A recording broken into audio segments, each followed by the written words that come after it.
tous et à toutes et bienvenue sur Martial Audive. Je suis très content voilà, de m'entretenir avec vous aujourd'hui les amis. J'espère que vous allez bien. Vous êtes de plus en plus nombreux à avoir rejoint la communauté Martial Audive.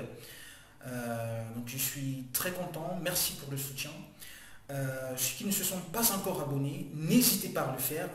Car sur cette chaîne, je partage avec vous mon expérience en tant que développeur, mais également de temps en temps, je fais des interviews avec des développeurs expérimentés, voilà, histoire de vous motiver et de vous inciter à passer à l'action. Alors, si toi aussi tu fais partir de cette belle aventure, n'hésite pas à cliquer sur le bouton abonner et à cliquer sur la cloche de notification pour être informé de l'apparition d'une nouvelle vidéo. Alors aujourd'hui, je suis très heureux justement de m'entretenir avec vous, car on va parler d'un sujet que je pense vraiment assez pertinent. Comment est-ce que j'ai fait pour signer mon premier contrat professionnel? No time for fake friends. Too many people be calling my phone, but I never be picking it up. Got everyone that I need in my circle, I never be going. Donc voilà, comme je vous avais dit dans la vidéo que j'ai fait récemment, si tu n'as pas encore suivi cette vidéo, c'est la vidéo intitulée Pourquoi suis-je devenir développeur. Je t'invite à cliquer sur le lien juste en haut pour, voilà, pour voir cette vidéo là. Tu comprendras mieux ce que je vais expliquer dans cette vidéo. Donc justement après avoir démissionné de mon stage post-diplôme, parce que ça ne me plaisait pas. Donc j'avais plusieurs propositions sur la main, donc j'avais des entreprises qui me contactaient pour me solliciter. Voilà, un beau jour, il y a une entreprise voilà, à Milan qui m'appelle et qui me dit bah, écoute Martial, on a trouvé ton profil en ligne. Vous savez, en Italie, il y a cette plateforme qui s'appelle Alma Laurea. Et en fait, c'est une plateforme sur laquelle voilà, les entreprises viennent chercher de nouveaux diplômés. Donc c'est une plateforme essentiellement pour les nouveaux diplômés. Ok. Donc les entreprises consultent régulièrement cette plateforme pour recruter de nouveaux diplômés. Donc il m'appelle, il me dit justement on a trouvé ton profil sur cette plateforme Alma Laurea et voilà, on est intéressé par ton profil. Parce que justement on cherche quelqu'un qui non seulement peut développer, mais qui a des compétences en matière de sécurité. Mais qui également voilà, puisse parler français parce qu'on a un très gros client français. Et voilà, justement, je semblais être le profil idéal pour eux. Voilà, donc pour ceux qui ne savent pas, j'ai soutenu ma thèse sur un sujet de sécurité, en quelque sorte. Voilà, c'était, voilà, entre parenthèses, il s'agissait de simuler une attaque informatique voilà, sous un ordinateur volontairement vulnérable présent dans le data center d'un hôpital. Donc il s'agissait justement, parce que l'hôpital avait acheté en fait un nouveau dispositif de sécurité, ce qu'on appelle un IPS, un dispositif qui coûte très cher, c'est dans les 60-80 000 euros. Et il voulait tester la fiabilité justement de ce dispositif là. Et face à d'éventuelles attaques informatiques.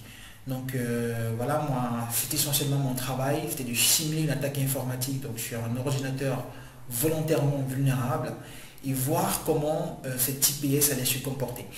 Donc je pense qu'ils ont été intéressés par ça, l'entreprise, donc ils m'ont appelé, ils m'ont fait cette proposition, moi, du coup, j'ai dit il n'y a pas de souci. C'est comme ça qu'on programme le premier entretien. Voilà. Bon voilà, nous voici donc au premier entretien. Le premier entretien s'est fait avec, je pense que c'était avec 2 employés de l'entreprise. Ça s'agissait d'une petite entreprise hein, d'environ 15 employés. Donc j'ai fait le premier entretien avec 2 employés de cette entreprise. C'était un entretien technique. C'était un entretien dans l'objectif d'évaluer un peu mes connaissances techniques. Et voilà, il m'explique dans un premier temps le projet sur lequel j'allais travailler. Donc il s'agissait de contribuer au développement d'une solution en temps réel qui allait justement aider les entreprises pétrolières à suivre à suivre en temps réel l'évolution du forage des puits de pétrole. Waouh! Dès qu'ils me disent ça, je commence un peu à flipper.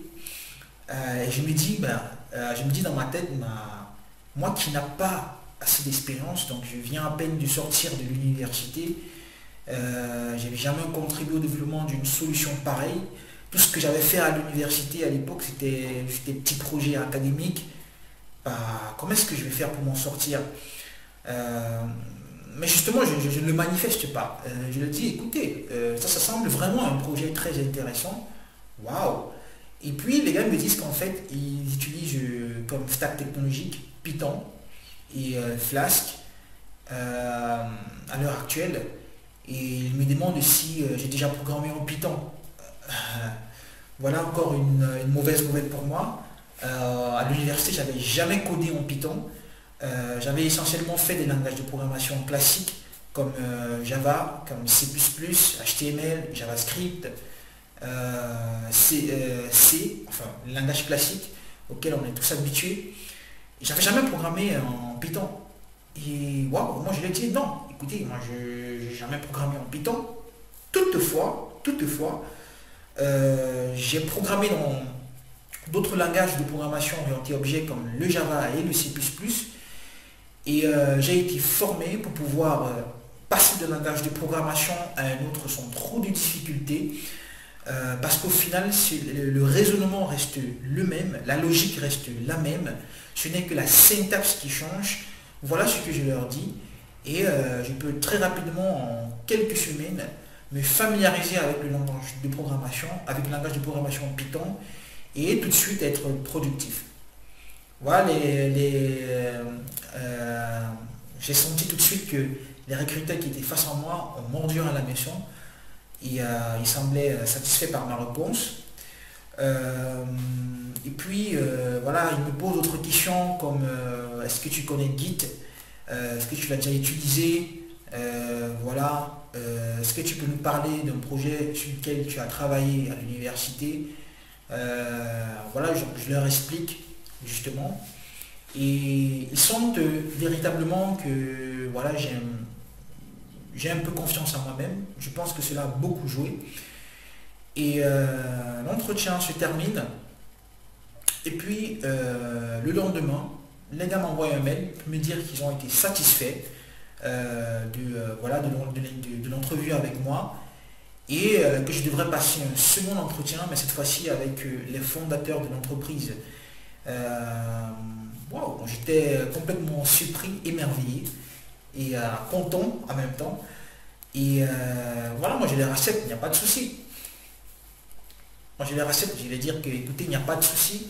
Ce sera avec plaisir justement de rencontrer les boss de la boîte. Voilà. Je voudrais toutefois souligner ici justement l'importance de l'estime de soi. Vous vous êtes rendu compte que jusqu'ici en fait, dans l'histoire, je n'avais pas de connaissances en Python. Mais j'ai eu peur, mais en même temps, j'ai eu confiance en moi. Donc j'ai eu confiance en moi, donc d'où l'importance d'avoir confiance en soi. C'est-à-dire il faut être conscient de son potentiel. Parce que quand tu es conscient de ton potentiel, les autres le ressentent. Tu dégages une certaine énergie qui fait en sorte que les autres qui sont en face de toi le ressentent. Ils sentent que voilà, tu es une personne qui a une certaine confiance, qui est conscient de son potentiel. Et cela joue beaucoup. Cela joue énormément beaucoup dans les entretiens. Donc c'est très important d'avoir conscience de son potentiel et de ne pas avoir peur face voilà, à certaines propositions. Voilà. Donc je m'en vais tout de suite justement vous raconter la seconde étape de l'entretien. Il se trouve que j'avais l'entretien avec les deux fondateurs de la boîte. Il y avait un fondateur qui était un Français et l'autre cofondateur était un Italien. Ils m'ont invité dans un très joli restaurant de la place à Milan. Voilà. Et c'est là-bas que voilà, tout s'est passé. Dans un premier temps, ils m'invitent également à reparler un peu de mon parcours. Voilà, je parle de mon parcours en me valorisant comme voilà, tout bon aspirant à un emploi de cette envergure le ferait.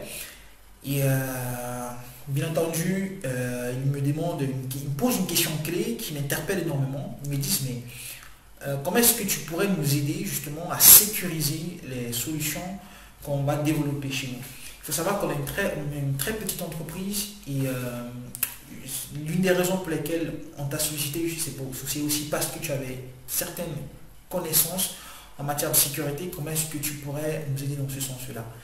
Bah, moi, je leur explique un peu comment est-ce que je ferais. Donc je les raconte, je leur fais mon speech.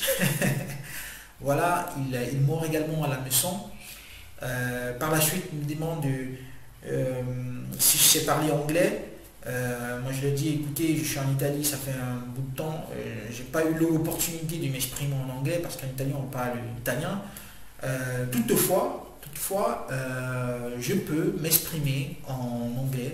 Je peux entretenir une conversation basique en anglais sans difficulté. Ils me disent, ah bon, ok, donc ce temps on continue en anglais alors, l'entrevue. Il dit parce que on a eu à interviewer des personnes, ils disaient qu'ils parlaient anglais, mais on s'est rendu compte plus tard qu'ils ne savaient aucun mot en anglais. Donc on va continuer l'entrevue en anglais. Me voilà, je ne m'attendais pas à ça. Et il fallait encore que je démontre voilà, de quoi j'étais capable. Justement, j'explique les projets sur lesquels j'ai travaillé à l'université en anglais cette fois-ci. Et ils me posaient des questions en anglais et je répondais.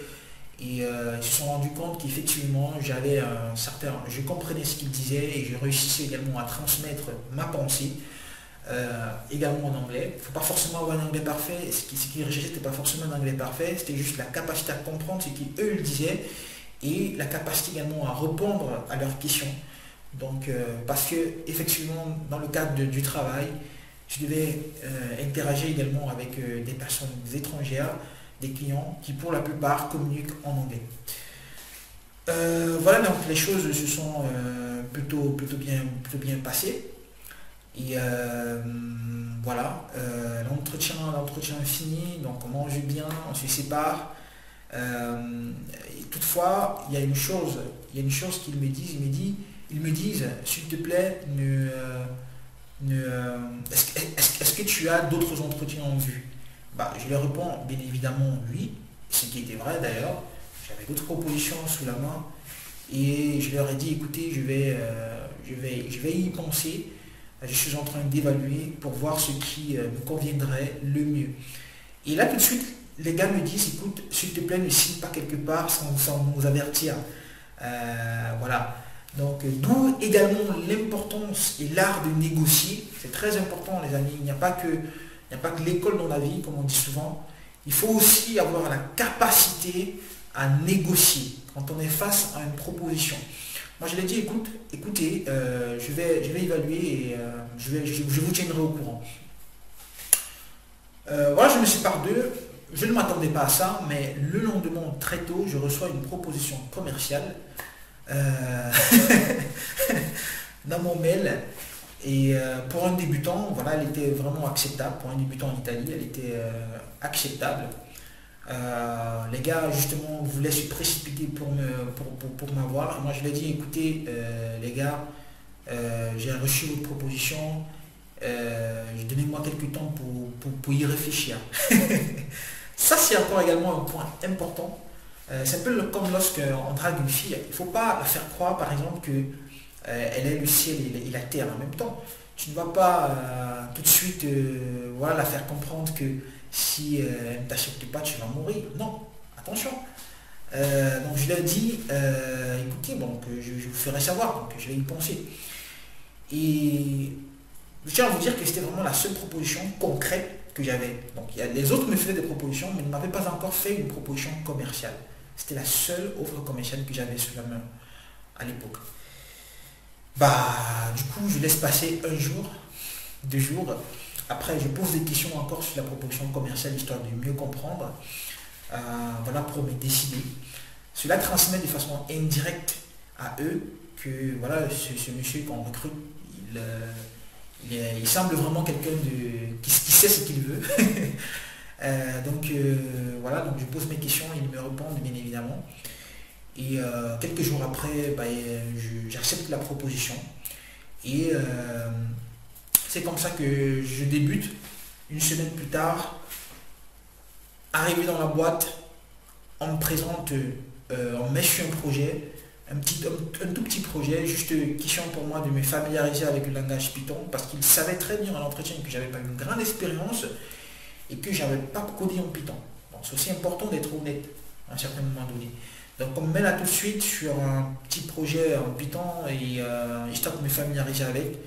Donc pendant 2 semaines à peu près, je travaillais pratiquement tout seul. Quand j'avais une petite difficulté, je pouvais demander à un collègue, mais en 80% du temps, je travaillais tout seul. Quand je rentrais à la maison, j'apprenais encore le langage de programmation Python.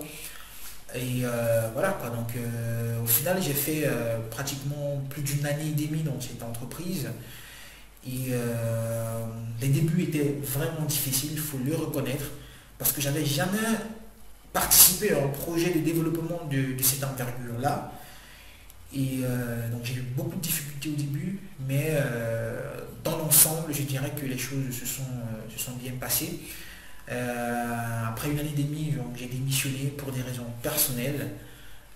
Mais ce que j'essaye vraiment de...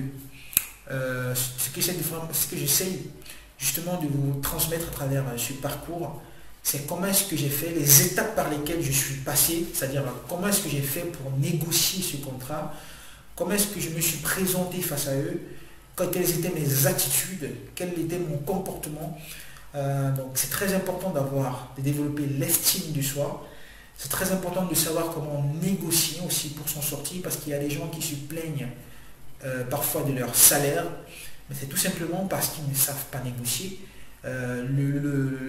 La compétence seule ne suffit pas. Il faut également développer des compétences transversales, des compétences en matière de négociation. Ce sont des choses qu'on n'apprend pas à l'école, à l'université, on apprend sur le terrain. Donc c'est très important de savoir, d'acquérir ces compétences-là pour vite évoluer dans le monde professionnel.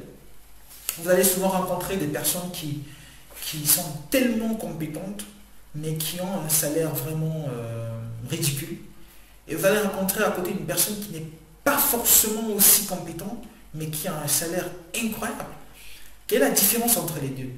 C'est que l'un ne connaît que le code, il ne connaît que les compétences techniques. En dehors de ça, il ne connaît rien d'autre. L'autre, il a un peu de connaissances techniques, mais il a également un peu de connaissances de vie. Il a des connaissances en matière de négociation, il a confiance en lui, il sait se vendre. Et moi, je suis beaucoup plus dans cette deuxième catégorie de personnes. Je ne suis pas quelqu'un de super compétent, mais avec le temps, j'ai appris à savoir me valoriser, j'ai appris à savoir me vendre, et j'ai appris à avoir confiance en moi. Donc c'est surtout les points forts sur lesquels je voudrais que vous vous concentriez pour l'évolution de votre carrière, et aussi pour tous ceux qui souhaitent bien évidemment faire carrière dans le secteur informatique. Voilà. Donc si cette vidéo vous a plu, voilà, n'hésitez pas à me laisser un petit like sur cette vidéo. N'hésitez pas à me laisser dans les commentaires votre expérience aussi. Comment est-ce que vous avez aussi négocié votre premier contrat professionnel? Si vous avez des questions, n'hésitez pas à me les poser dans les commentaires. Mais surtout, n'oubliez surtout pas de vous abonner pour voilà, et de cliquer sur la cloche de notification pour être informé de l'apparition des prochaines vidéos. Alors d'ici là, je vous souhaite un très bon week-end, un très bon dimanche, et à la prochaine. A plus les amis.